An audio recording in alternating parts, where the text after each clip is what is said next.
Mesdames et messieurs, bonjour. Merci de nous rejoindre à ce point de presse quotidien sur la situation du coronavirus en Côte d'Ivoire. Nous recevons aujourd'hui deux invités principaux pour les points de santé et les points de sécurité. Point de santé avec le docteur Edith Kwasi, conseiller technique au ministère de la Santé et de l'Hygiène publique, et point de vue sécuritaire avec le porte-parole de la police nationale, le commissaire principal Charlemagne Bleu. Et pour commencer, nous allons recevoir pour le point de santé le docteur Kwasi. Docteur Kwasi, s'il vous plaît.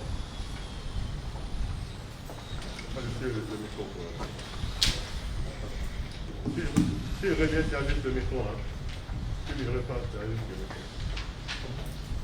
C'est bon, si je ne pas charger le micro.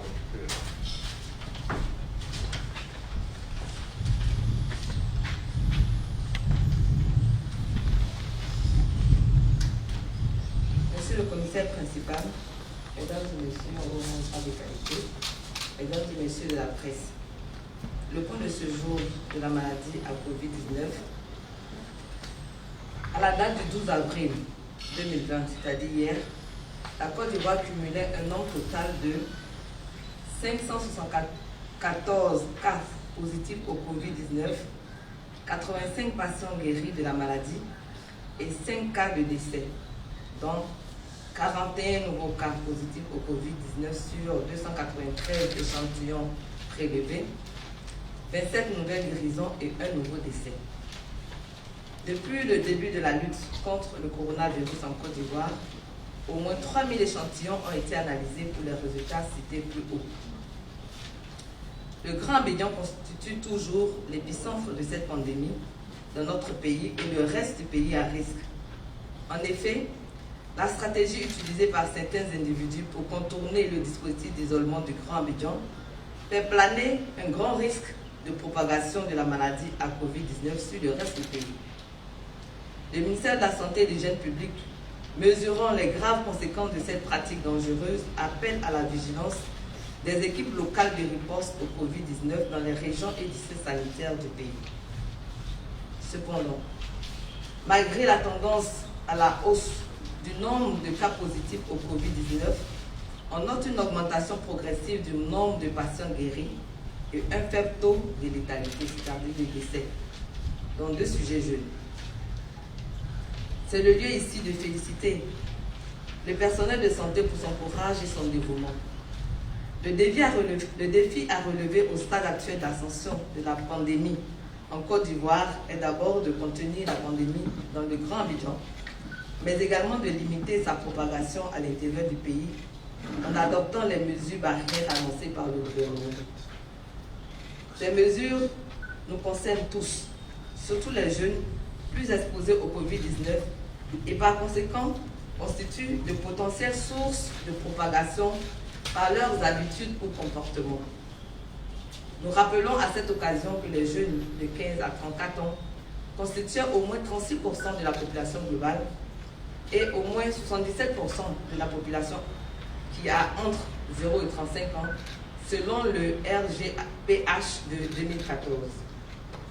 Quant aux sujets vulnérables, c'est-à-dire les personnes âgées et les personnes souffrant déjà d'autres maladies chroniques, ils sont à très haut risque lorsqu'ils sont exposés au Covid-19 car ils développent des formes graves ou compliquées.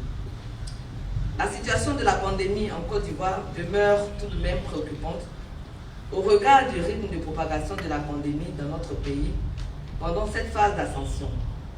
Cependant, il est possible de changer la donne par une prise de conscience générale et un engagement clair à combattre ensemble, main dans la main, l'ennemi commun qui est le Covid-19. Nous en sommes capables et le ministre de la Santé et de l'Hygiène publique, le docteur Eugène Akaouli, compte sur la bonne volonté de tous pour y arriver. À ce stade, la vigilance accrue et le respect strict des mesures barrières en vigueur, dont l'efficacité est avérée, sont nécessaires pour se prémunir contre la maladie et rompre la chaîne de propagation du virus. La répétition étant pédagogique, le ministère de la Santé et de l'Hygiène publique rappelle ces mesures. La limitation des déplacements, la distanciation sociale, le lavage régulier des mains à l'eau et au savon, l'utilisation de gel ou de solutions hydroalcooliques, La recommandation de tousser ou d'éternuer dans un mouchoir en papier jetable ou à défaut dans le pli du coude. Le port du masque, auquel s'ajoute le confinement souhaité des personnes âgées ou vulnérables. Par ailleurs, devant toute préoccupation ou apparition de signes tels que la fièvre accompagnée de maux de tête, de courbatures, de toux avec difficultés respiratoires, veuillez appeler les numéros gratuits pour être orientés qui sont les suivants: le 143, le 125, le 119 et le 101. Enfin, nous rappelons les dispositifs de prise en charge en vigueur pour la prise en charge des différents cas, à savoir le confinement à domicile, à la condition du respect des directives données par les autorités sanitaires. En cas de doute, le transfert sera fait dans une structure appropriée. Le confinement à l'INJS pour les sujets contacts. À ce jour, environ une centaine de personnes ont été enregistrées depuis le début du confinement et une quarantaine sorties au terme de leur quarantaine révolue. La prise en charge dans les structures dédiées. Une cinquantaine de patients sont enregistrés au VITIV. Le SMIC demeure le centre de référence. La prise en charge des cas liés au Covid est entièrement gratuite. Pour une meilleure gestion des cas liés au Covid, une harmonisation des protocoles et des procédures et une sécurisation des soins, le ministère de la Santé et de l'Hygiène publique coordonne la prise en charge selon une procédure établie et communiquée aux parties prenantes de la prise en charge sanitaire. Il s'agit de la prise en charge du Covid par le système public. Cette coordination organise la collaboration entre les structures privées et le dispositif mis en place par le secteur public. Le ministre de la Santé et de l'Hygiène publique, le Dr Eugène Akawele, attache du prix au strict respect des dites procédures. Je vous remercie.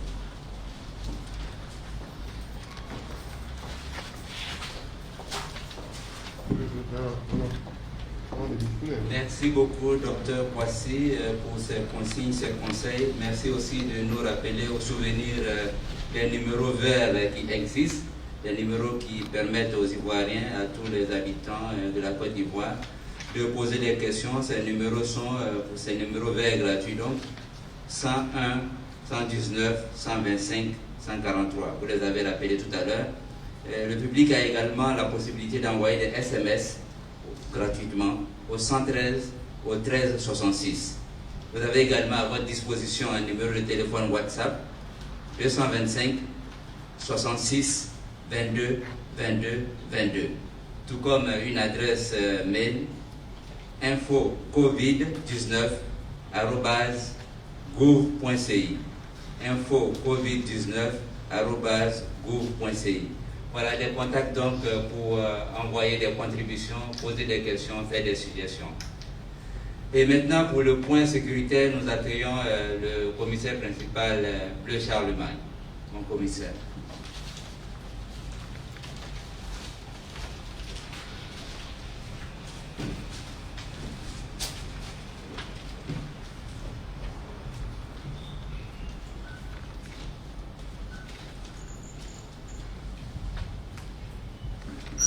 Merci, M. Sanogo. À la fin de la 3e semaine, donc, la mise en œuvre des mesures subséquentes à l'état d'urgence, dont celles liées au couvre-feu, nous pouvons noter ceci. Dans la nuit d'hier à aujourd'hui, du 12 au 13, au titre des personnes interpellées, 43, Abidjan 0, intérieur 43. Au titre des personnes assistées dans le cadre de la mise en œuvre des actions civilo-militaires, 17, Abidjan 10, intérieur 7. 10 principalement au niveau des urgences sanitaires et 7 dans le cadre justement de l'accompagnement nécessaire aux entreprises dont les activités concourent à la continuité de l'action des services publics. Au niveau des engins, 6, 0 Abidjan, 6 motos à l'intérieur du pays. Et au niveau des corps enlevés, nous totalisons 4 à Cocody et à Yopougon, de 0 à l'intérieur du pays. Ce qui nous fait à ce jour un point global au niveau des personnes interpellées et déférées devant nos parquets, 721, Abidjan 85, intérieur 636. Au niveau de l'assistance aux personnes, nous dénombrons 228 au total, Abidjan 166, intérieur 62. Au niveau donc des engins, mise en fourrière 266, mise en fourrière 93 prononcées à Abidjan et 173 au niveau de l'intérieur du pays. Au niveau donc des corps enlevés, nous avons 42 au total, 38 à Abidjan et 4 à l'intérieur du pays. Ces chiffres qui ne cessent de grimper au niveau des personnes donc interpellées emportent, j'allais dire, 2 appels. Le premier, c'est donc à nos compatriotes, au nom du monsieur le ministre de la Sécurité et de la Protection civile. Je voudrais réitérer nos appels constants à l'endroit de nos compatriotes quant au respect strict des mesures barrières au plan sécuritaire prises depuis le 23 mars, date de l'institution donc de l'état d'urgence. Ceci pourrait donc nous amener à nous consacrer au niveau de nos forces à l'essentiel de nos missions régaliennes, qui sont essentiellement, j'allais dire, de protéger les personnes et leurs biens. Il vous revient, et ça, vous en convenez, chers amis journalistes, que de plus en plus de braquages de domiciles et d'autres sites de travail se font aujourd'hui tant à Abidjan qu'à l'intérieur du pays. Mais si nous arrêtons de distraire nos forces dans les questions de respect, donc justement des mesures portant couvre-feu, vous comprenez que l'essentiel de nos forces va certainement s'atteler aux mesures de la police de proximité qui va donc gagner en ampleur en faisant barrage à ces kidams de mauvais acabit. Le deuxième message justement porte sur les contacts sécuritaires utiles que la plupart de nos compatriotes ne semblent pas connaître, alors que tous les jours ici même, nous les répétons. Comme elle le disait tantôt, la pédagogie, j'allais dire la répétition est pédagogique, et à la matière, je voudrais en appeler à votre contribution, chers amis journalistes. Parce que hier, à mon seul niveau, de 20h30 à 2h du matin, c'est plus de 103 appels. Le dernier appel que nous avons reçu, alors que ce n'est pas les sites officiels, c'est nos numéros privés, c'est un chef de village, quartier d'Abidjan, qui se plaignait de ce que, justement, des gens étaient encore dans la rue, nonobstant les patrouilles de police, qui ne peuvent pas être stabilisées dans un seul village, dans un seul quartier, nonobstant les efforts de nos forces, mais des citoyens qui s'évertuent tout le temps à être dans les maquis des endroits, des lieux publics qui sont supposés être fermés sûrement à l'occasion de la fête pascale. C'est donc le lieu ici de trouver le mécanisme nécessaire. Je voudrais vous inviter là-dessus à trouver, pourquoi pas, des séances plus élargies de rendu de tout ce que nous faisons ici pour permettre au plus grand nombre de nos compatriotes de comprendre justement et de connaître j'allais dire, les numéros utiles du point de vue de la sécurité.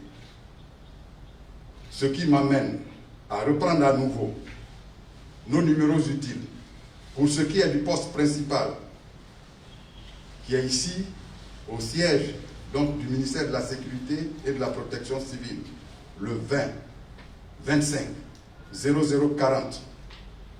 Les numéros vers 100 et 111. Pour ce qui est de la préfecture de police d'Abidjan, donc du Grand Abidjan, le 20 22 16 33 et le 03 79 91 44. Je me tiens à votre disposition pour d'autres préoccupations. C'était cela l'essentiel de notre message de ce jour. Je vous remercie.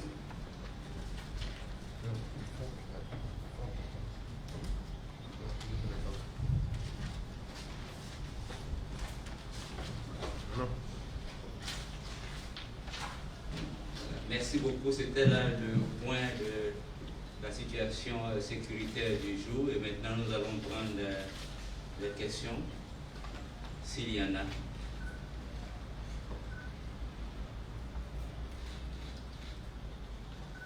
Il n'y a pas de questions. Je constate donc qu'il n'y a pas de questions. Merci donc à nos intervenants pour la clarté de leurs propos. Encore une fois, merci de nous avoir rejoints à ce programme. Rendez-vous demain, ici, à la même heure. Bon après-midi.